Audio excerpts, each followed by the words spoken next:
নমস্কার, দেখছেন কলকাতা টিভি, সঙ্গে রয়েছে আমি স্বর্ণালী। শুরু করছি সেরা দশ। আর সেরা দশের শুরুতেই যে গুরুত্বপূর্ণ খবরের দিকে নজর রাখতেই হচ্ছে ডিআরডিও এবং নৌসেনার যৌথ মহড়া, এবং সেই যৌথ মহড়া সফল ব্যবহার হয়েছে এমনটাই জানিয়েছেন ইতিমধ্যেই প্রতিরক্ষা মন্ত্রী। আর আপনাদের জানিয়ে রাখি, নৌবাহিনী এবং ডিআরডিওর এই মহড়া সফল হয়েছে বলে ইতিমধ্যেই জানানো হয়েছে। এ বিষয়ে আমরা কথা বলবো। এই মুহূর্তে রয়েছেন আমাদের নিউজ রুম থেকে আমার সহকর্মী অঙ্কুর ভট্টাচার্য। অঙ্কুরদা, কি জানা যাচ্ছে এই মহড়া সম্পর্কে, এবং এই যে মহড়া রয়েছে এই মহড়া কেন এবং এর পরবর্তীতে ঠিক কি দেখা যেতে পারে?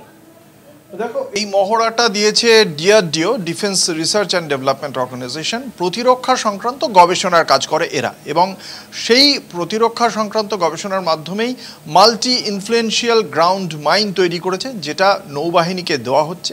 সেই নৌবাহিনী সেটা আজকে পরীক্ষা করলো কম এক্সপ্লোসিভ, রিডিউসড এক্সপ্লোসিভ দিয়ে, অর্থাৎ কম বিস্ফোরক দিয়ে এটা ব্যবহার করে দেখা হলো।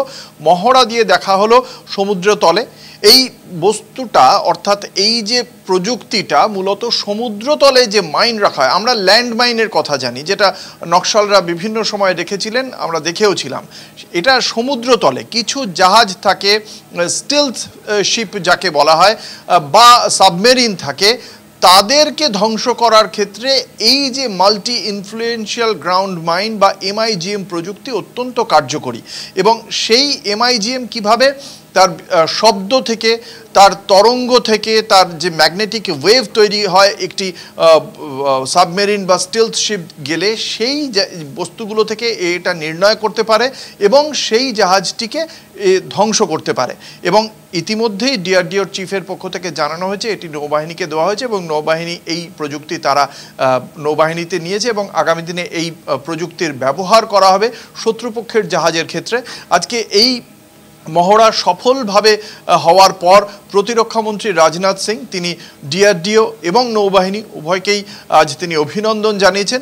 অত্যন্ত গুরুত্বপূর্ণ আগামী দিনের এই যুদ্ধ পরিস্থিতি এমনিতেই চলছে পহেলগাম পরবর্তী সময়, ফলে এটি একটি শত্রুপক্ষের জন্য অত্যন্ত গুরুত্বপূর্ণ বার্তা যে ভারতের কাছে কোন প্রযুক্তি রয়েছে। এবং অত্যন্ত তাৎপর্যপূর্ণ এই কারণেই, এই পুরো প্রযুক্তিটা ভারতবর্ষ কিন্তু অন্য কোনো দেশ থেকে আমদানি করেনি, এটা পুরো নিজেরা তৈরি করেছে ভারতের প্রতিরক্ষা সংক্রান্ত গবেষণা সংস্থা ডিআরডিও।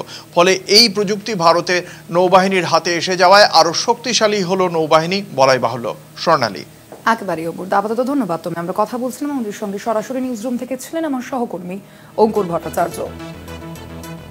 আমাদের জানিয়ে রাখি, ডিআরডিও এবং নৌসেনার এই যৌথ মহড়া, যেই যৌথ মহড়া ইতিমধ্যে সফল হয়েছে বলেই জানা যাচ্ছে, এবং ইতিমধ্যে প্রতিরক্ষা মন্ত্রী কিন্তু তাদের অবশ্যই অভিনন্দন জানিয়েছেন। এই প্রযুক্তি নৌবাহিনীর সমুদ্রতলের যুদ্ধ ক্ষমতা বৃদ্ধি করবে বলেই মনে করা হচ্ছে।